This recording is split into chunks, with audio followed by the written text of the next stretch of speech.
Hey there, YouTube. Back with part two. Let's get into it.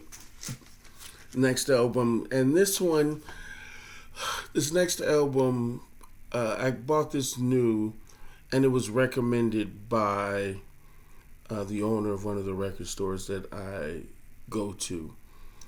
He played it, and I lost my mind. Well, I don't know that I had it before, but what was left, little was left, was gone after hearing this. And that's Ian Carr, an album called Belladonna on the Vertigo label. This is a 2021, I think, reissue. Here's that Vertigo label.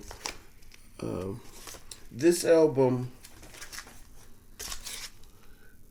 Ian Carr plays trumpet and flugelhorn.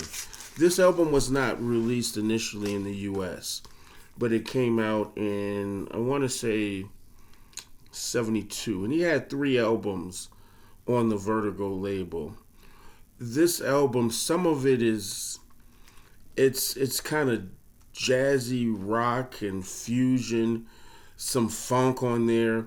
There's a song on here called Mayday that sounds like it could be from a blaxploitation film, and like a police chase scene in a blaxploitation film. Some of the songs, like Belladonna, the title track, it's long. It's almost 14 minutes. Some of it is spacey, kind of fusiony. Then there's parts of it that's got some funk elements to it. This album is absolutely incredible. So glad to have gotten this album in my collection. I paid $28 for this, worth every penny. Some of his other stuff from the Vertigo label was also reissued. I don't have it. I do stream it. It's on my list. I hope to add another title or two from him in this coming year of 2026, God willing. Ian Carr, Belladonna, absolutely fantastic album. Please, if you like jazz, rock, fusiony kind of music, please go stream that. I might even try to upload some of it on my channel. The next album here, another great jazz tone poet series, bass player Doug Watkins from that Transition label. This album originally came out in 1957. It was reissued last year. I think I actually uploaded something from this album.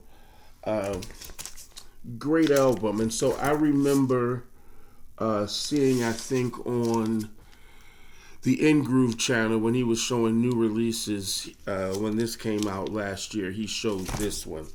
And I put it on my want list. It was something that I wanted to get, and I bought this for, actually just charged me $25 for it. This was sealed. Again, those audiophile collectors who spend a ton of money on some great records just to play them once or twice and sell them. I was so glad when I went into the record store. I got this over the summer, and this was in the front of the new arrival section. I snatched it up.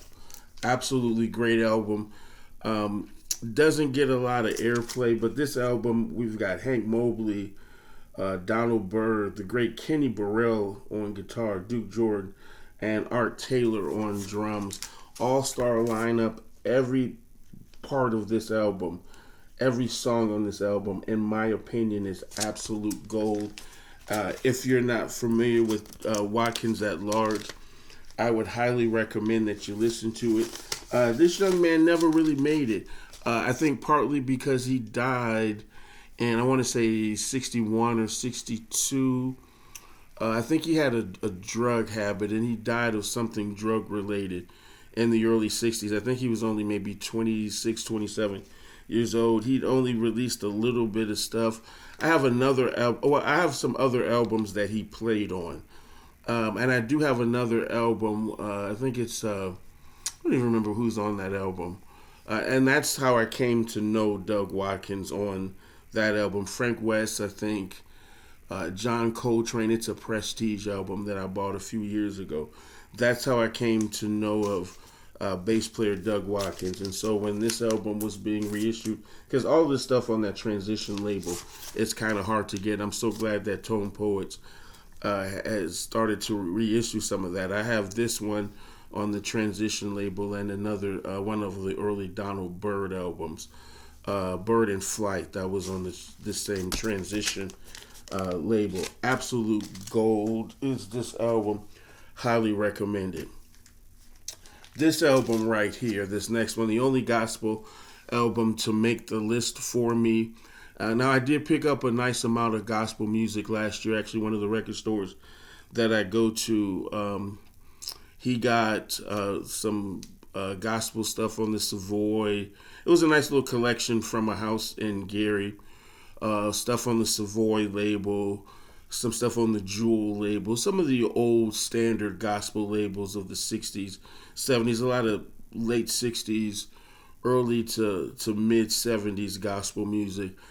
Some of it was great, and I did, in fact, on Christmas and Christmas Eve, I broke out a couple of those a few of those albums, and I played them. But they didn't make the list of favorites. And this one here, Tremaine Hawkins, Tremaine, this album and its story time, I wanted to keep these kind of short. But this album is from 1979 on that classic Light label. And how I came to get this album was, I think, interesting. And so watching a VC video last year in the summer, someone who I'd never watched their channel before and somehow ended up in my feed, I watched it, and he got this album, and he said what a great album it was. And so I didn't have time to listen to it. I said, well, I do like Tremaine Hawkins. I don't have very much of hers on vinyl, but I do have a couple of CDs of hers. And I'm familiar with her music because she did play on a lot of great hits. She was married to Walter Hawkins for a while. And so I said, well, I added it to my want list, and I said, okay, that's something to look to. That's something to look for. And so a few weeks later, I was watching the guy from Video Soul, Donnie Simpson, has on YouTube, he has a podcast. And he had, as a guest on this podcast that I watched, Tashina Arnold, one of my favorite actresses. Of course, she played on, she was Pam on Martin. Then she played on Everybody Hates Chris. And then she did something else. And for the last several years, she's been on The Neighborhood. And so at the end of the podcast, Donnie Simpson asked Tashina Arnold, who's a great singer, what was her favorite gospel song. And she thought about it for a minute, and she said, you have to hear a song called Lord I Try by Tremaine Hawkins. And so when a great singer recommends a song, I'm going to look into it. And so I looked it up on Discogs, and sure enough, it was on this album that was already in my want list. And so I decided I'm not even going to listen to it first. Let me see a few sellers had it. A seller had it. Turns out they were in Chicago. I live in Indiana. They were close by. Decent price. The seller had some other stuff that I liked, so I was able to add a few things on there. I ordered it, and I was thinking, okay, I'm not even going to listen to it. I'm going to wait until I get it in the mail. It'll probably be, I think this was kind of late, maybe like a Thursday or something. And I remember saying, okay, maybe this time next week I'll have it, and it'll be something for me to listen to. Well, the person shipped it immediately, and I got it on a Saturday. And I put it on. This became one of my favorite albums of all time. It is absolutely beautiful. And the song Lord I Try, I uploaded it on my channel. Please please, if you are a person of faith, I implore you to listen to Lord, I Try, and stream as much of this album as you can. Every song on here is just as beautiful as the young, beautiful Miss Tremaine Hawkins is in this photograph on the cover of this great album. I have played this album so many times. And I think it was September maybe when I got this album. I was playing this once or twice a month, still do. Don't intend on ever putting it very far away. But this album is absolutely fantastic on that light label. Please, please, please, in the words of that great Negro poet James Brown, please, please, please consider listening to this classic, wonderful album and the song Lord, I Try. All right. We're 11 minutes in. I didn't want it to go this long. Okay. Here's another album that was an album that I've forgotten about. The Grateful Dead, In the Dark. This album, I had kind of forgotten about this. This came out in 87. This was a reissue, Start Your Ear Off Right, in 2024. And so one of my, and I actually just uploaded some stuff from this. When I pulled it to listen to it again during the holiday, I said, let me upload some of this. Great picture of the band. This was their most commercially successful album.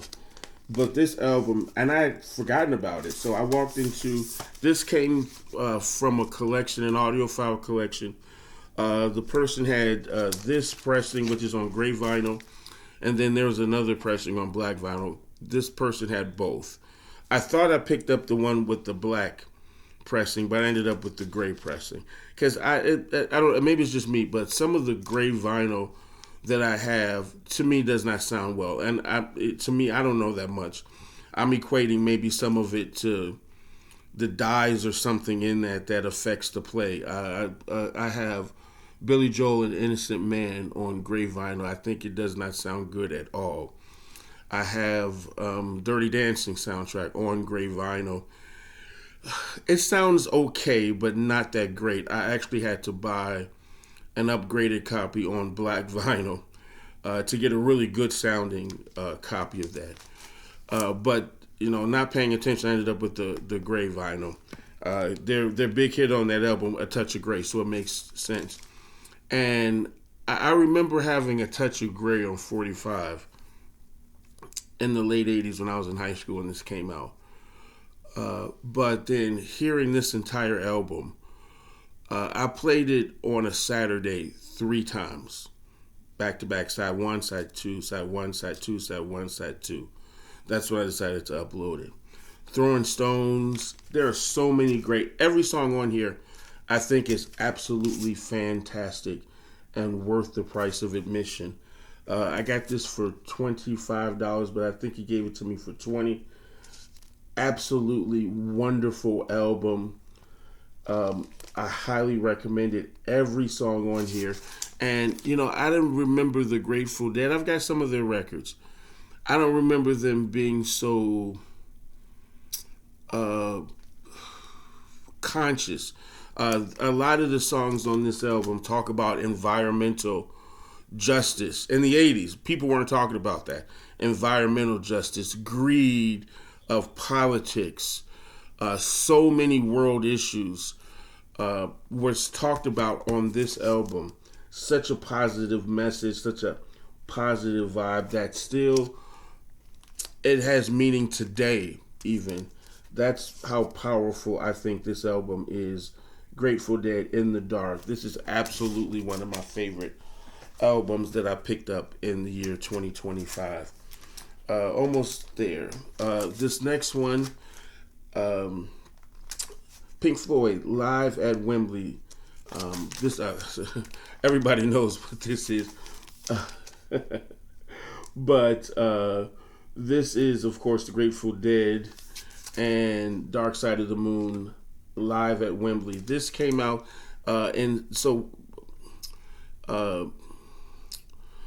Dark Side of the Moon came out in '73. In I want to say November '74, they were doing a tour, and this is a recording of that tour in London at Wembley Stadium in '74. This album, I think I might like this more than I like the studio version of Live. I Can't Talk Today, of Dark Side of the Moon. Really great fold out sleeve. You can't really feel it, but the texture of this cover is just really nice. It's got that classic same look as the Dark Side of the Moon. This is really jazzy, and they sounded like they had a great time recording this album, and it shows. I don't want this to be too long of a video, so I'm going to ask or suggest that if you are a Dark Side of the Moon fan, that you go stream this album. It's not very expensive. It should be available online to stream.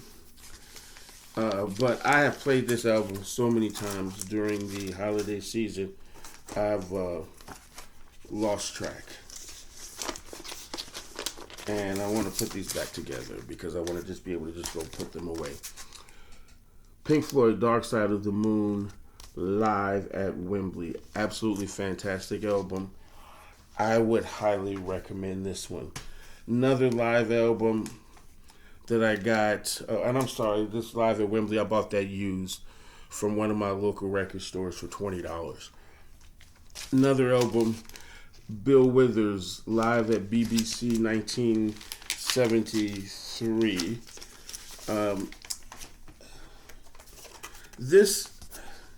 The first time I heard it, I wasn't a huge fan of this.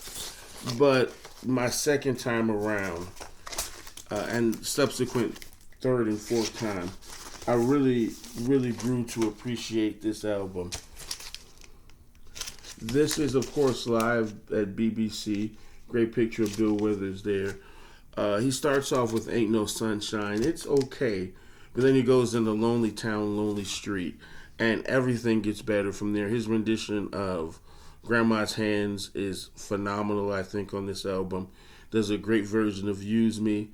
His rendition of Lean On Me is great, but he closes out with Harlem, great tune, full of energy. It just absolutely sounds fantastic. So when I looked this up on Discogs, it considers this a bootleg LP. I don't remember the name of the label, but I bought this new $28 from one of my local record stores. If you can get a copy of this, I would highly recommend it. Man, we're almost to 20 minutes. Okay.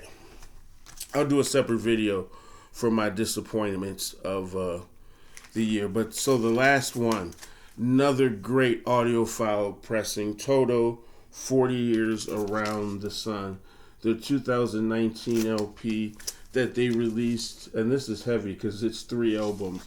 They released this album in 2019, and I'll have some notes here in my notebook, for a tour that they did at Amsterdam on March 17th, 2018.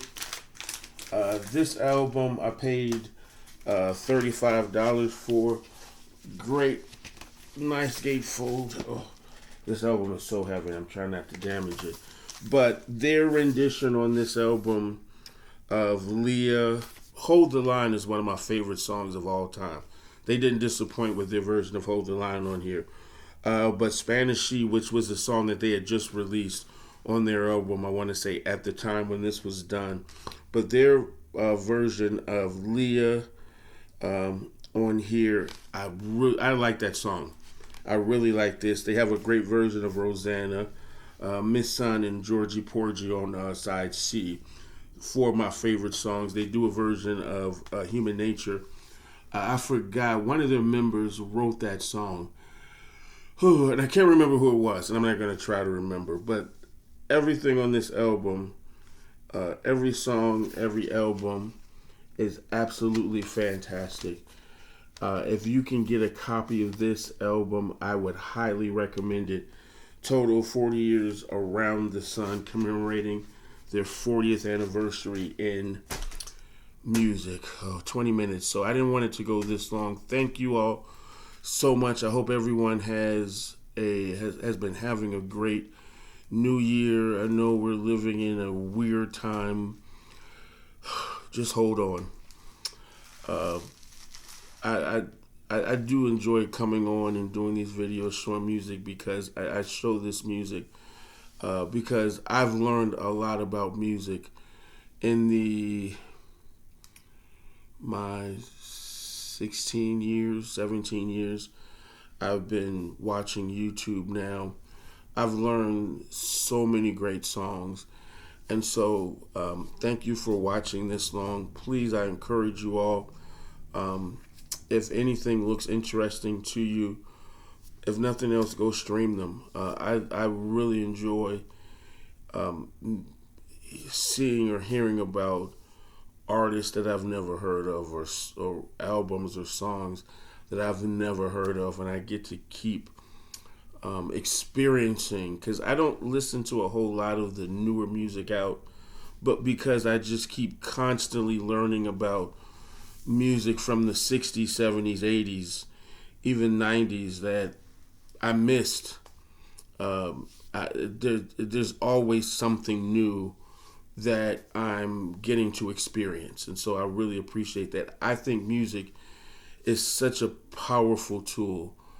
It's helped me to keep my sanity. So thank you all so much for watching. I hope you all have a wonderful day. May God bless and keep you. I pray that this new year of 2026 is everything that you hope, wish, dream that it can be. And so thank you all so much. Have a blessed and wonderful day.